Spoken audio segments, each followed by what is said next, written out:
Hey everyone, it's me again, Aquastar. I'm here with another update. This is a good update to all that frozen water and madness. Our water is still frozen. We're going on day 10 or 11, I do believe.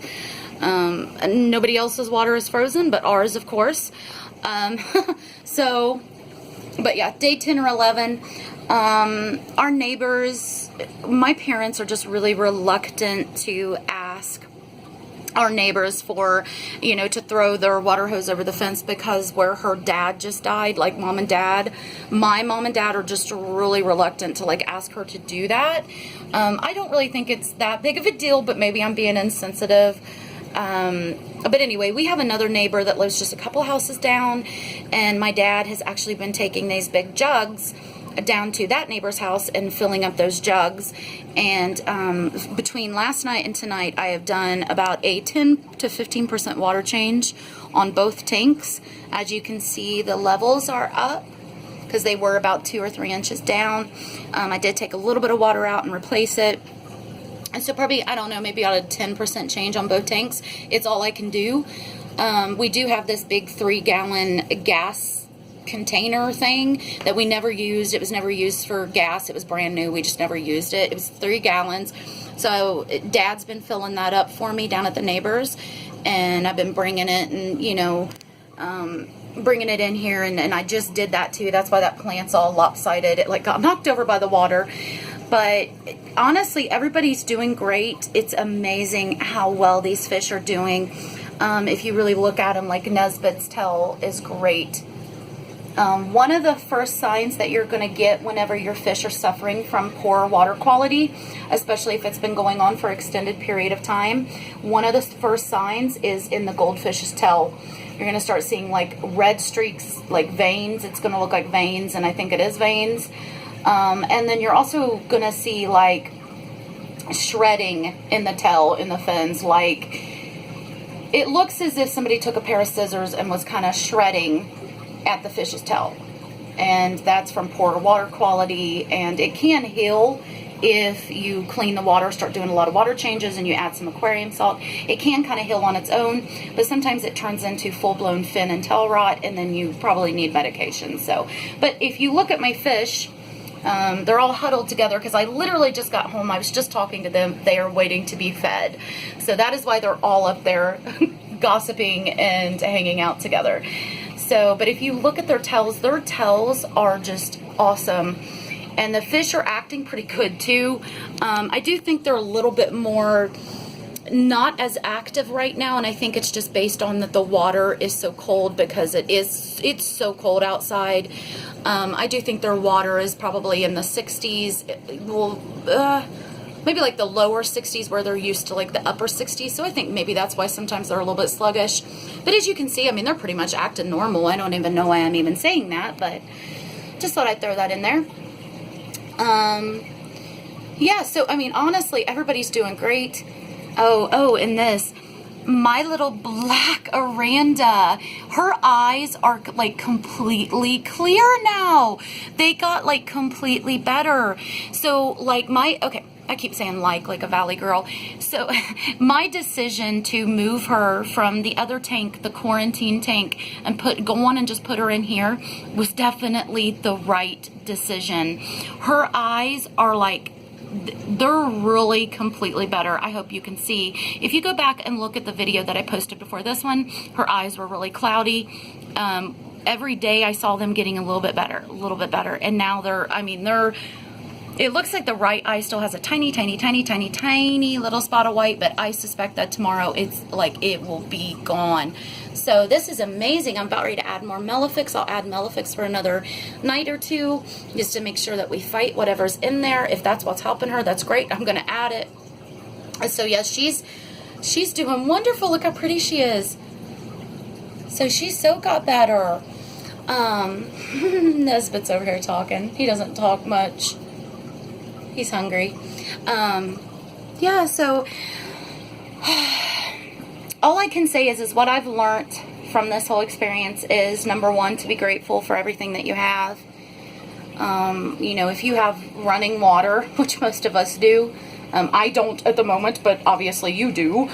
If we have running water, man, you need to be counting your blessings, because not just with keeping fish, but like washing your hands, washing your hair, doing your dishes, flushing your toilet, just, yeah, washing your clothes.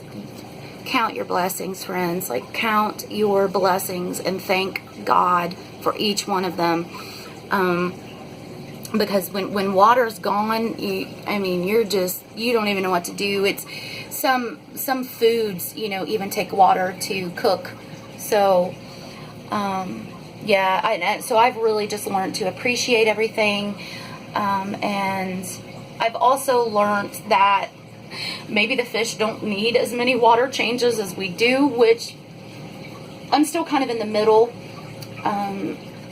It still goes to prove, though, what I've always said. If you go back in some of my videos, I can't tell you which ones, but I know I've said it a handful of times.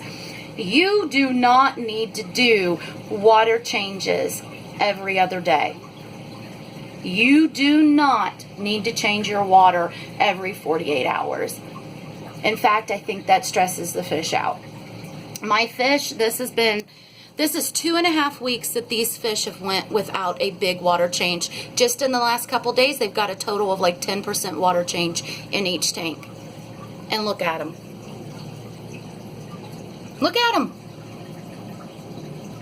Here's your proof. Here's your proof that you do not need to constantly be changing your fish's water. Right here it is. You guys are looking at it. My water's been frozen almost 2 weeks. And the last water change I did was a few days before the water froze, because I didn't know what was going to happen. There it is. So I'm scratching my head too. I knew that you don't have to do so many water changes, but at the same time, I still believe in like 50% water change a week. I still kind of going to go by that. But I think what I've learned from this is, if something happens where I'm really ill, if I'm really, really sick, or something's really going on, and it goes to eight days or something that I haven't done a water change, I'm not going to beat myself up about that. If the fish are looking like this, I'm going to refer back to this time, winter 2017 going into 2018, and I'm going to be like, okay, the fish were fine. I'm pretty sure I can hit 8 or 9 days without a water change, and the fish are going to be okay. So yeah, and I have been using Sea Chems Safe. I'm pretty sure that that's been making all the difference. I haven't been feeding them quite as much, but I've still been feeding them a meal a day or two sometimes. But yeah, just not quite as much, but yeah, you get it. And yeah, I think that's pretty much all that I've done. But there's your proof. I mean, I've been saying this for a while, that do not change your water every day or every other day. And to be honest with you, this tank right here, the 75, is still technically cycling, and it's been over 2 weeks since these fish have got a water change, and the water is testing just normal, like what I would expect it to be. I mean, in fact, it's testing like a cycled tank, but I'm just being cautious and saying I think it might still be cycling. I don't know. I think it might be cycled, actually, but I mean, yeah, it's obviously not a new tank. It's been set up since like July or August, but I still thought maybe these filters were so kind of established in themselves, but maybe I'm wrong. Just scratch that. Maybe I'm wrong. But yeah, so these fish are doing great. They really are. And I'm just like, I'm so thankful to God and to any well wishes that I got, and to my boyfriend and my mom and stuff, comforting me over this, because the first couple of nights I was really scared about all of this. I really thought that if I went more than 9 or 10 days without a water change, that I would start seeing some fish getting really sick. They're acting normal. They look great. Look at them. So I mean, this is amazing. But yeah, and then the little blackfish is better. Her eyes are better. So yeah. So thanks everybody for sending your prayers and your well wishes, and I'm going to go on and feed these guys. I'm not going to let the videos go over 10 minutes anymore, 10 or 15 minutes, because this last video that was like 23 or 24 minutes, it took me a couple days to get that frickin' thing to load onto YouTube for you guys. So I'm going to try not to let it go over 10, the longest maybe 15. So it's right at 10 minutes right about now. So I'm going to let you guys go. try to get this uploaded tonight for you guys. And yeah, so thanks for watching. I'll see all of you soon. I'll upload soon again and let you know how everything worked out. So thank you. Bye.